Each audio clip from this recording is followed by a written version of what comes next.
Ok, olá pessoal, tudo bem? Tudo tranquilo? Bom, meu nome é André Sandes e vou ficar aqui responsável pela parte de atendimento para o Banco do Brasil. Então veja, na parte específica lá do Banco do Brasil, tem a parte de atendimento, focada em vendas, tem a parte de cultura organizacional e a parte de técnicas de vendas. Então, eu vou ficar responsável pela parte de atendimento focado em vendas, que é muito semelhante ao assunto de atendimento dos concursos anteriores, tanto da Caixa como do Banco do Brasil. Então, por exemplo, você que estudou para a Caixa, ou que você estudou para o Banco do Brasil, os concursos passados, não vai ter tanta diferença. A grande diferença é que agora é um pouco mais voltado para a abordagem em vendas.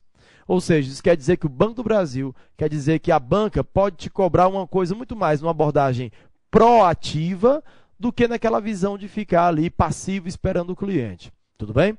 Mas vamos lá. Vamos olhar aqui qual é o assunto que a gente vai falar durante o nosso curso. Ó. Então, vamos olhar no monitor aí, olha. Atendimento focado em vendas, que envolve marketing em empresas de serviço. Inclusive, marketing em empresas de serviço é um assunto que vai cair também dentro de técnicas de vendas. Satisfação, valor e retenção de clientes, que também está lá dentro de técnicas de vendas. Como lidar com concorrência, propaganda e promoção, venda, telemarketing, etiqueta empresarial, comportamento, aparência, cuidados no atendimento pessoal e telefônico. E a resolução 3.849 de 2010. Né? Bom, vem para cá. Olha, eu quero dizer uma coisa. Alguns dos assuntos que estão dentro de atendimento, eles são repetidos dentro de técnicas de vendas. Isso é bom, porque você vai ver duas vezes. Por exemplo, valor, satisfação, retenção de clientes. Por exemplo, assuntos relativos à satisfação, a marketing de relacionamento, marketing de serviço. São assuntos que vão aparecer duas vezes dentro do edital. Tudo bem? Ok. Outro assunto que eu acho que você tem que ter muita atenção é o assunto relacionado a vendas. Porque, veja bem, venda está aqui dentro de atendimento. Ele já era abordado antigamente nos outros concursos. Só que agora eles expandiram a parte de vendas e aí vai ter um assunto, uma parte específica só de técnicas de vendas. Então tome cuidado com vendas, porque também aparece duas vezes dentro do edital. E pelas entrevistas que a gente tem ouvido falar, né? A entrevista, por exemplo, do diretor de recursos humanos do Banco do Brasil, a tendência é que essa prova possa abordar de forma um pouco mais profunda, né, essa parte de técnicas de vendas. Mas tudo bem. Outra dica que eu dou é que, se você quer se basear em autores ou em livros para estudar, tente entender que, quando ele fala atendimento aqui, na verdade ele está falando de marketing. Até porque algum desses itens aqui, ó, por exemplo, aqui para o slide, ó, o item satisfação, valor e retenção de clientes. O item propaganda e promoção, venda, telemarketing, como lidar com concorrência, são assuntos que são abordados dentro de marketing. Para se ter uma ideia, satisfação, valor e retenção de clientes é o nome de um capítulo do livro do Kotler, que é um dos principais autores de marketing. Como lidar com concorrência é o nome de um capítulo do livro do Kotler. Então, tome cuidado. Kotler, que é um autor muito conhecido e muito abordado nos livros, muito abordado em provas de concurso, inclusive em provas anteriores de concurso de banco, aparecia assim, segundo Kotler. Então, veja que é para você tomar cuidado. Claro que você não vai comprar o livro do Kotler, porque ele é muito grande, ele é grosso, 3 dedos, então não dá tempo de você ler. Mas se você já tiver o livro do Kotler em casa, talvez o livro Marketing para o século XXI, ou talvez a Bíblia do Marketing, se você já tiver esse livro em casa, serve para você estudar. É um livro que vai falar de vários conceitos que são comuns à prova de banco, tá bom? Ok, mas não vou perder tempo mais falando do edital, vamos passar para o assunto, que tem muito assunto para a gente falar aqui. Olha, vamos começar aqui falando do que é marketing. Como é que eu vou falar de marketing de serviço sem falar do que é marketing? Então vamos para o slide aqui, olha. Eu peguei 3 conceitos de marketing. Primeiro marketing é muito mais do que uma ferramenta de promoção e vendas. Marketing é uma filosofia centrada no cliente. Bom, deixa eu explicar isso aqui. É o seguinte, quando eu digo que marketing é muito mais do que promoção e vendas, eu quero quebrar um preconceito que é muito comum dentro vamos dizer assim, do senso comum, que é o quê? Marketing é vender, ou marketing é fazer promoção, fazer propaganda. Na verdade, quando eu faço propaganda, quando eu faço promoção, quando eu faço venda, eu estou fazendo marketing. Por exemplo, propaganda está dentro do marketing. Só que nem sempre quando eu faço marketing, eu estou fazendo propaganda. Então, veja, é muito comum a gente dizer assim, aquela pessoa que se fala muito de si, que faz muita propaganda de si, é uma pessoa marqueteira, né? Bom, esse termo é pejorativo, marqueteiro, que dá a ideia de que a pessoa faz uma propaganda equivocada, ou melhor, uma propaganda enganosa, ou que usa a propaganda para enganar as pessoas. Está errado isso aí, né? O segundo conceito que eu falei é marketing é uma filosofia centrada no cliente. Quer dizer o quê? Quer dizer que o marketing ele tem que se preocupar com o cliente. Ele está atento a tudo que o cliente faz. Por que o marketing está atento a tudo que o cliente faz? Porque ele precisa entender o que se passa na cabeça do cliente. Saber quais são as necessidades do cliente para, ao entender essas necessidades, tentar, por exemplo, oferecer soluções, produtos ou serviços que atendam a essas necessidades. Ok? Então, veja, o marketing precisa conhecer o cliente, por isso que ele tem que estar centrado no cliente. Ok, o segundo conceito diz, é a arte de conquistar, manter e desenvolver relacionamentos lucrativos com clientes. Bom, tem uma coisa importante a falar. Quando se fala em conquistar o cliente, ele falou num conceito aqui, conquistar e manter, é preciso você lembrar de uma coisa importante que é um dos princípios básicos do marketing. É muito mais oneroso, é muito mais caro conquistar o cliente do que manter esse cliente. Isso quer dizer que você vai gastar muito com propaganda, muito com ferramentas promocionais, muito com estratégias de vendas, com força de vendas, para poder conquistar o cliente. A conquista é sempre mais onerosa. Mas é interessante, assim também como a conquista ela é mais cara, mais onerosa para a empresa, o cliente também não investe muito no início do relacionamento. Ou seja, aquele cliente que está ali no início do relacionamento com o banco, ele não faz muitos investimentos, ele não pede grandes financiamentos, ele, por exemplo, não faz grandes aplicações. Ele vai fazer grandes aplicações, grandes investimentos, à medida que ele for se relacionando com o banco. E o mais interessante é que, à medida que ele for se relacionando com o banco, manter vai ser muito mais barato que conquistar. Fazer uma analogia. Por exemplo, você quando quer conquistar alguém, você faz jantar à luz de vela, jantar romântico, vai para um cinema, né? Vai para um teatro, dá presente, chocolate, né? Flores. Por quê? Porque você quer conquistar. Ou seja, você gasta muito na conquista, mas também nos primeiros dias o retorno não é muito grande. Depois de 5 anos, o que acontece? Você já conhece a pessoa, você já está fidelizado, a pessoa já está fiel, vamos dizer assim, o relacionamento já é duradouro, já há grandes vínculos, então é muito mais barato manter. Com o tempo, você conhece mais a pessoa, você tem mais retornos afetivos, emocionais, e também é muito mais barato manter esse relacionamento. Então, veja, voltando para o conceito aqui, ó, marketing é a arte de conquistar o cliente, que é muito oneroso, mas depois manter esse relacionamento, que é muito mais barato, e desenvolver relacionamentos lucrativos, porque à medida que você vai se desenvolvendo, à medida que esse relacionamento vai prosseguindo, ele vai dando frutos.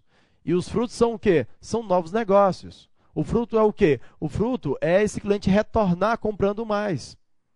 Então, depois a gente vai falar de marketing de relacionamento. Mas, por enquanto, não vamos adiantar. Ó, o terceiro conceito diz, marketing são todas as atividades relacionadas com a busca da satisfação de clientes, sejam esses clientes internos ou externos. Opa, o que quer dizer isso? Quer dizer que eu tenho 2 tipos de clientes, um cliente interno e um cliente externo? É. O cliente interno vai ser você, por exemplo, que vai passar no concurso do Banco do Brasil, que vai ser um funcionário do Banco do Brasil, que vai fazer parte da equipe do Banco do Brasil. Então, você que está aí em casa, você vai fazer parte da equipe do Banco do Brasil, ou seja, você vai ser um cliente interno do Banco do Brasil. Mas o mais interessante é que você, como cliente interno, funcionário, colaborador, parceiro do Banco do Brasil, você também será um cliente externo. Porque você também terá uma conta no Banco do Brasil. Porque também você irá usar o serviço do Banco do Brasil. E aí você, quando estiver no cinema ou no shopping, sacando dinheiro no caixa eletrônico, você vai sentir na pele o que é ser o cliente externo. Ou seja, o que é ser o consumidor. Eu, por exemplo, sou consumidor do Banco do Brasil. Eu tenho conta no Banco do Brasil. Então, eu sou cliente externo, não sou funcionário do Banco do Brasil. Não sou cliente interno. Tudo bem? Mas por que o marketing tem que satisfazer o cliente interno? Por quê? Por que uma empresa tem que satisfazer o funcionário? Porque ao satisfazer o funcionário, eu vou estar o quê? Eu vou estar preparando minha empresa para atender bem o meu consumidor. Funcionário satisfeito, funcionário feliz com a empresa, atende melhor. Funcionário feliz com a empresa vende melhor, veste a camisa, tem orgulho pelo que faz. Então é por isso que o marketing não pode só focar no consumidor, ele precisa focar também no cliente interno. Tudo bem? Inclusive, isso tem um nome. Isso é chamado de endomarketing. Endomarketing. Deixa eu escrever aqui se por acaso você quer anotar. Olha aqui, endomarketing, né? É interessante falar que em provas de concursos, essa letra está meio feia, mas tem problema não. Falta de você entender, ó. Endomarketing, né? Endomarketing, ok? É importante que você entenda que em concurso vai aparecer certas palavras, às vezes em inglês, ou palavras estranhas ao dia a dia. Para a gente é comum, para a gente que é da área, como target, como endomarketing, como benchmarking, como prospect, como suspect. Essas palavras, toda vez que aparecer, você tem que tirar uma dúvida. Procure saber o que é isso. Porque, por exemplo, cai na prova esse conceito, e aí a tendência é que você fique nervoso, porque você não sabe o que é. Às vezes a questão não está diretamente falando sobre o termo, mas o termo está inserido dentro da questão, dentro de um texto e por aí vai. Então, veja, endomarketing, endo, para dentro, ou seja, o marketing voltado para aquele que faz parte do banco. Tudo bem? Vamos prosseguir. Olha, mas nem sempre as empresas, né, elas tinham a visão de que elas precisavam satisfazer o cliente. Isso é recente. Então, eu posso dizer, por exemplo, que a visão de que você precisa satisfazer o cliente surgiu basicamente a partir da década de 60, 70. Né? No Brasil, a gente tem muitas empresas ainda que não estão ainda focadas para o marketing. Então, era muito comum que no início as empresas fossem orientadas para a produção. O que é essa orientação para a produção? É aquela empresa que acredita que o produto será vendido se o produto for facilmente encontrado, ou seja, se o produto estiver em vários pontos de venda, se estiver no supermercado, se estiver na loja de conveniência, se estiver na esquina da sua casa. Ou seja, se o produto for fácil de encontrar e ele for barato, você irá comprar. Ou seja, a produção em grande quantidade faz com que o produto seja barato e que permita que esse produto tenha grande estoque e seja distribuído amplamente. Por exemplo, a Coca-Cola. A Coca-Cola, para mim, é um grande exemplo de orientação para a produção. Talvez hoje em dia ela não tenha tanta orientação para a produção, porque também ela já quer satisfazer o consumidor, ela já tem estratégias de satisfação do consumidor. Mas, principalmente no início, a visão da Coca era o quê? Era que se a Coca-Cola fosse encontrada em qualquer lugar, e se ela fosse barata, ela seria comprada. Então, por exemplo, você nunca vai dizer assim, nossa, eu queria comprar uma Coca-Cola, mas não encontrei. Não, pode faltar combustível, pode faltar água, pode faltar energia, mas faltar Coca numa cidade é muito difícil, tá bom? Então, há um grande esforço da Coca para que você encontre a Coca em qualquer lugar, tudo bem? Depois nós temos aqui a chamada orientação para o produto. O que é a orientação para o produto? É aquele tipo de empresa que tem o seguinte pensamento: o produto tem que ser bom o suficiente para se vender. Ou seja, aquela empresa que pensa que se o produto for bom, se o produto for bonito, se ele tiver qualidade, se ele tiver um design agradável, né, se ele for resistente, ele vai vender. Ou seja, o cliente ele vai atrás do produto porque o produto é bom. Você vê agora, recentemente, o lançamento do iPhone 5. Tem gente, por exemplo, que enfrentou filas, ficou no frio, por exemplo, dias na fila. Para quê? Para ser um dos primeiros a comprar o iPhone. Isso quer dizer o quê? Isso quer dizer que a Apple convidou você para ficar na fila lá? Não. Mas é porque o próprio produto, o próprio iPhone, ele tem atributos, ele tem uma qualidade, ele tem, vamos dizer assim, uma marca forte que atrai o cliente. Então, eu me lembro, por exemplo, que lá em casa tinha uma televisão antiga, televisão que foi herdada do meu avô. Essa televisão, por exemplo, ficava assistindo, sei lá, eu acordava de manhã cedo e ficava assistindo o Jasper, o Changeman, o Jiraiya, né? Na extinta TV Manchete. E a televisão era grande, assim, sabe, de madeira, sabe, bem resistente, tinha uns pezão embaixo, parecia um móvel. E essa TV, ela devia ter uns 15 anos, mais ou menos, 20 anos, sei lá. Não lembro, porque eu já nasci, a TV já estava lá em casa, preto e branco, tela ovalada, assim, né?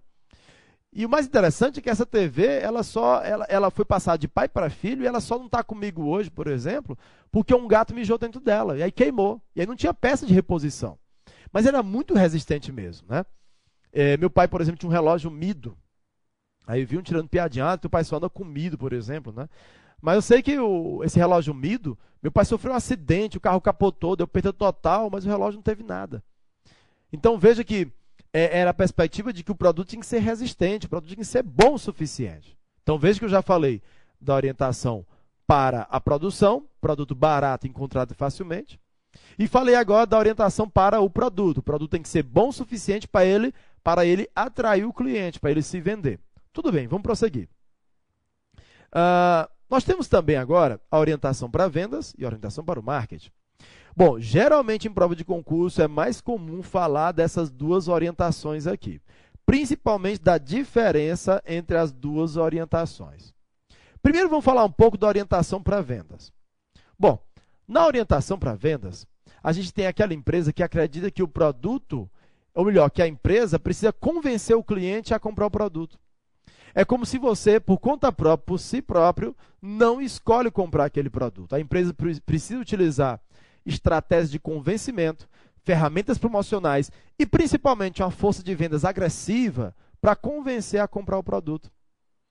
Bom, eu não vou falar o nome de empresa porque é antiético, mas tem uma câmerazinha famosa, né, que é vendida na TV, que o cara diz assim, ó, as próximas 5 ligações vai ganhar um desconto de tantos por cento.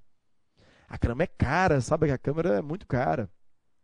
E tem vários exemplos aí de pessoas que compraram a câmera e estão insatisfeitas, não gostaram, essa câmera não presta.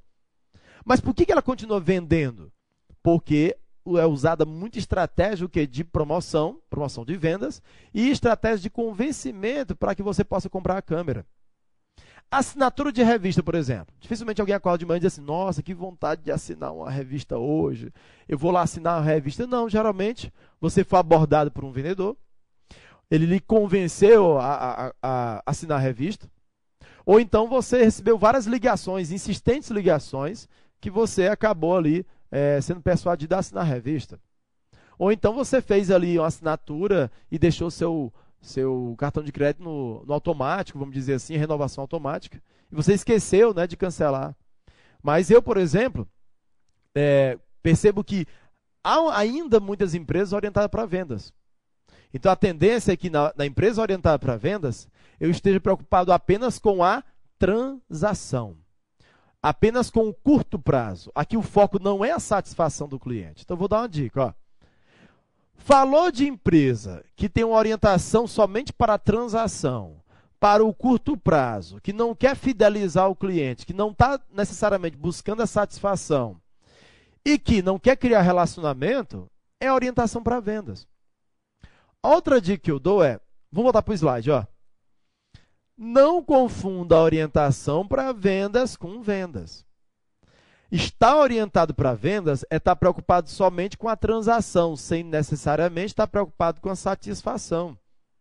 Vender, eu posso vender buscando a satisfação do cliente. Por exemplo, será que na abordagem do marketing eu posso vender? Posso. Por exemplo, o Banco do Brasil, orientado para o marketing, ele realiza vendas.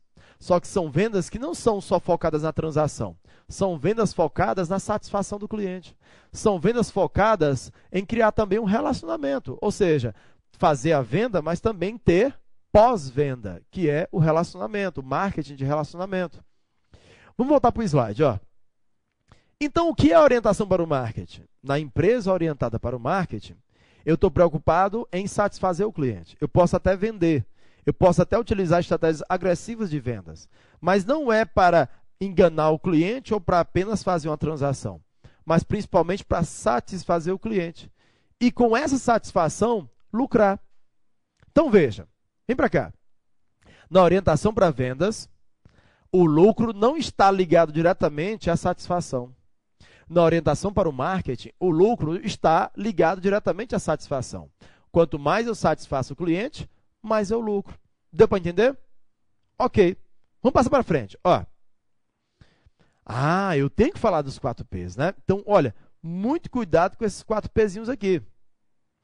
Qualquer que seja a ferramenta promocional, qualquer que seja a estratégia de marketing, ela está inserida dentro desses 4 P's.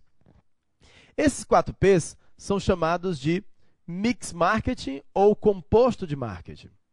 Isso quer dizer o quê? Que qualquer que seja a ferramenta promocional, qualquer que seja, por exemplo, estratégia de preço, qualquer que seja, por exemplo, a estratégia para melhorar um produto ou serviço, qualquer que seja a estratégia para dispor o produto próximo ao cliente, ou seja, qualquer que seja a ferramenta de marketing, ela estará inserida em algum desses 4 P's. E eu vou dar outra dica para vocês. Ó. O diretor de recursos humanos do Banco do Brasil, ele falou que essa prova pode vir com uma característica um pouco diferente. Ele falou que essa prova pode vir, por exemplo, um pouco mais contextualizada e também com questões um pouco mais interdisciplinares. Então, veja, é bom que você esteja atento assistindo televisão em casa, ou então dentro da agência do Banco do Brasil, ou então até mesmo passando nas ruas, tentando perceber as estratégias de marketing, tentar inserir ela dentro dos 4 P's. Por exemplo, você viu o Gianecchini na televisão fazendo uma propaganda do Banco do Brasil. Opa, propaganda. Propaganda está aonde dentro dos 4 P's? Está dentro de promoção. Ou então, por exemplo, um caixa eletrônico que fica estrategicamente colocado dentro do supermercado. Isso, que tipo de P é esse dentro do marketing? É o P de praça ou ponto de venda. Então perceba que é importante você contextualizar os assuntos que a gente está falando aqui. Então vamos voltar para o slide. Ó. Esse 4 P's é chamado de mix marketing ou composto de marketing. Composto de marketing ou mix marketing. Pode também ser chamado de marketing mix, viu? Mix marketing ou marketing mix. Vou dar uma dica para vocês. Ó. Quando se fala em 4 P's, são o quê? É o mix marketing tradicional. Tradicional. Então, falou de mix marketing tradicional, é 4 P's. Outra dica. Falou de mix marketing na visão da empresa, na visão do vendedor, na visão de quem oferece o produto, é 4 P's. Sabe por que eu digo isso? Porque também tem o 4 C's. Os 4 C's é como se fossem os 4 P's, só que na visão do cliente. Então, tome cuidado. Mix marketing tradicional, 4 P's. Mix marketing na visão da empresa, ou, por exemplo, na visão do vendedor, é 4 P's. Ok? Mas vamos lá. Esse 4 P's é formado por produto ou serviço, que é todo o esforço de marketing para oferecer uma solução para o cliente, para atender a necessidade do cliente. Preço é todo o esforço do marketing para poder estabelecer um preço justo, um valor de venda, por exemplo, um valor monetário de venda que seja interessante, atrativo. Ponto de venda ou praça, também chamado de distribuição. Anote aí, ó. Ponto de venda, praça ou distribuição. Ponto de venda, praça ou distribuição.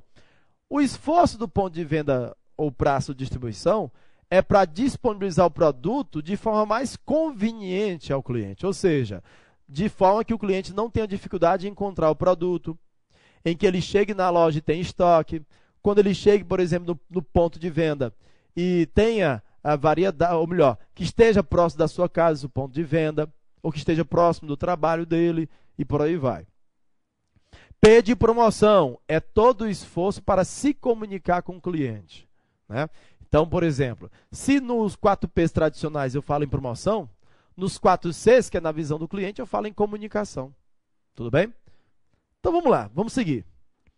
Esse mix marketing, esse 4 P's, olha o slide aí, ó. Tá pequenininho, mas ó, chegue mais perto. Você tem aqui o P de produto, eu coloquei alguns exemplos, ó. Variedade, características, qualidade, design, embalagem, serviço, garantias. Por exemplo, uma embalagem, ela agrega valor ao produto, dando a impressão de que o produto tem mais qualidade, ou de que o produto, por exemplo, ele é mais caro, ou de que o produto, por exemplo, é mais exclusivo, e por aí vai. Por exemplo, o sanduíche do McDonald's, ele vem dentro de uma caixa. Por que ele não vem dentro de um saquinho? Por que ele não vem em cima do prato? Porque a caixa valoriza o conteúdo, que é o sanduíche. É um exemplo. Preço. Preço é todo o esforço do marketing para o quê? Para utilizar um preço de venda, ou parcelamento, ou cartões de crédito, ou bandeiras de cartões, que possa atrair o teu público-alvo. Não é só vender a um preço barato para atrair o cliente. É ter um preço que atraia o público que você deseja. Por exemplo, às vezes um preço premium, né, mais alto, ele atrai, por exemplo, um cliente classe A, um cliente que tem mais dinheiro. Um preço mais baixo, às vezes pode passar a impressão de que o produto não tem qualidade. Por aí vai. Vamos voltar para o slide. Ó. P de promoção é todo o esforço de comunicação com o cliente. É esse pezinho aqui, é esse pezinho de promoção que a gente tem que bater mais forte. Então, cuidado com o P de promoção, até porque esse está explícito no edital. A gente vai falar, por exemplo, de publicidade, propaganda e por aí vai. P de praça, todo o esforço para disponibilizar os produtos de forma acessível ao cliente. Tudo bem? Vamos continuar. Como eu falei para vocês, se eu falo 4Ps, é o que? O Mix Market tradicional, na visão da empresa, na visão de quem vende. Já se eu falo 4Cs, olha aqui para o slide, ó, é o Mix Market na visão de quem compra, de quem consome, ou seja, o cliente. Então, 4Ps de produto, ou melhor, da minha empresa, 4Cs na visão do cliente. Olha aqui, eu tenho C de cliente em vez de P de produto. Em vez de P de praça ou ponto de venda, eu tenho um C de conveniência. Em vez de P de preço, eu tenho um custo. Em vez de P de promoção, eu tenho comunicação. Isso é bastante interessante, porque, por exemplo, quando no 4Ps eu falo de produto, ele, na verdade, é uma solução para o cliente. Quando eu falo de P de praça, eu estou buscando conveniência para o cliente. Quando eu falo de P de preço, eu estou tentando o quê? Trazer um produto que traga menos custos ou traga melhor custo-benefício para o cliente. E quando eu falo de promoção, eu estou falando de como é que eu me comunico com o meu cliente, né? Tudo bem? Ok? Vamos seguir em frente. A gente vai entrar agora em marketing de serviço. Então, veja bem. Primeiro, a gente tem que entender que todo o banco, apesar dele vender produtos bancários, na verdade, ele vende serviços bancários. Por quê? Porque, na verdade, quando você abre uma conta corrente, ou você abre, por exemplo, uma conta poupança, ou você faz uma aplicação de longo prazo, você não está adquirindo um produto. Você está adquirindo um serviço. Então, é importante dizer que todas as nossas ferramentas de marketing, ou melhor, todo o nosso estudo sobre marketing aqui, ele tem que ser voltado para as características do serviço. E, olha, cuidado, marketing de serviço está dentro de atendimento e também está dentro de técnica de vendas. Pode procurar, lá dentro de técnica de vendas tem, ó, intangibilidade, inseparabilidade dos serviços bancários, características dos serviços bancários, se não me engano. Isso, na verdade, é o quê? Características dos serviços, que a gente vai falar na outra aula.